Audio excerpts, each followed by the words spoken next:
Perhaps the easiest way to solve a quadratic equation is with square roots. However, not all forms of quadratic equations can be solved using this method. Let's quickly review the different forms a quadratic equation could take. A quadratic equation, an equation where the highest power on x is 2, could look like this, where there's an x to the second term, there's an x to the first term, and there's a constant. When a quadratic equation has this form, x to the second, x to the first, and a constant, square roots are not a good method to use. Another form a quadratic equation could take is an x to the second term, an x to the first term. And quadratic equations like this, like 5x squared minus 10x with an x to the second and an x to the first, also cannot be solved with square roots.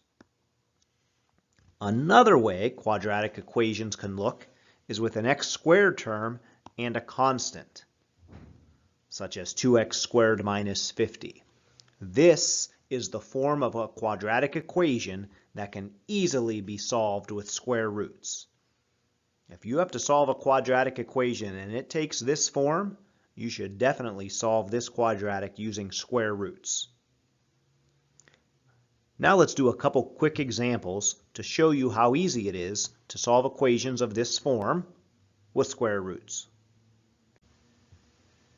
The first example we'll look at is the one that was on the previous screen, 2x squared minus 50 equals 0.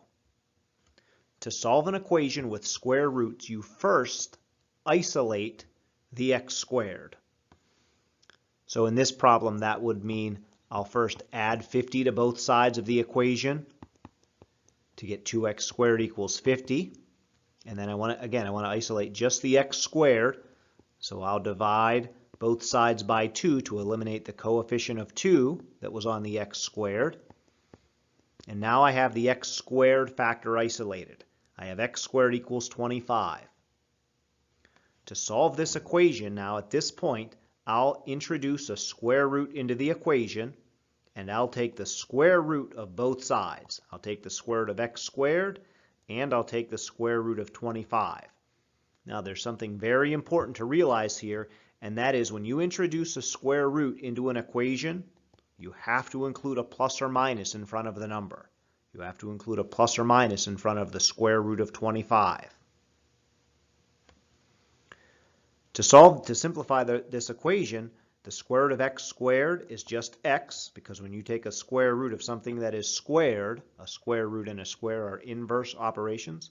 That results in just an x. And the square root of 25 is exactly 5. So the solution to this quadratic equation, 2x squared minus 50 equals 0, is x equals plus or minus 5. X equals 5 is one solution. X equals negative 5 is the other solution. It's important, again, that you include that plus or minus, because if I take a look at this equation a couple lines up, x squared equals 25, 5 squared is 25, but so is negative 5 squared.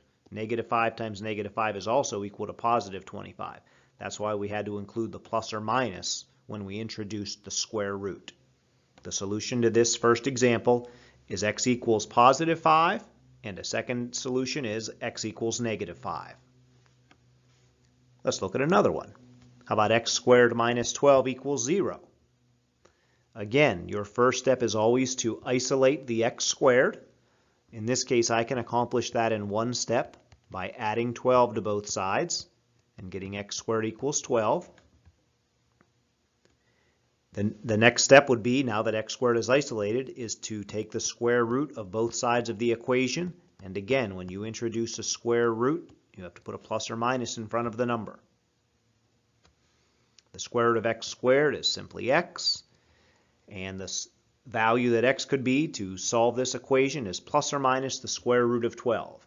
Now the square root of 12 does not simplify to a rational number like the previous problem. However, this square root can be simplified. The square root of 12 can be simplified to 2 root 3.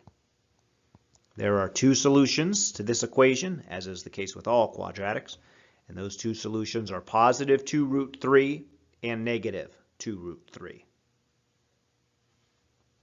One more. How about 2x squared plus 14 equals 0? Because this quadratic equation has an x squared term and a constant term, square roots can be used to solve this equation. Step 1. Isolate the x squared factor by, in this case, subtracting 14 from both sides of the equation, and then dividing both sides of the equation by 2. That gives me x squared equals negative 7. Now when I introduce a square root to both sides of the equation in the next step, I see that I have the square root of a negative number. The square root of a negative number. That means x equals plus or minus the square root of negative 7. The square root of a negative number is not a real number, but it can be represented using the imaginary unit I. Anytime you have a negative square root, you can take out a factor of I, which is a factor of the square root of negative 1, to express the solution.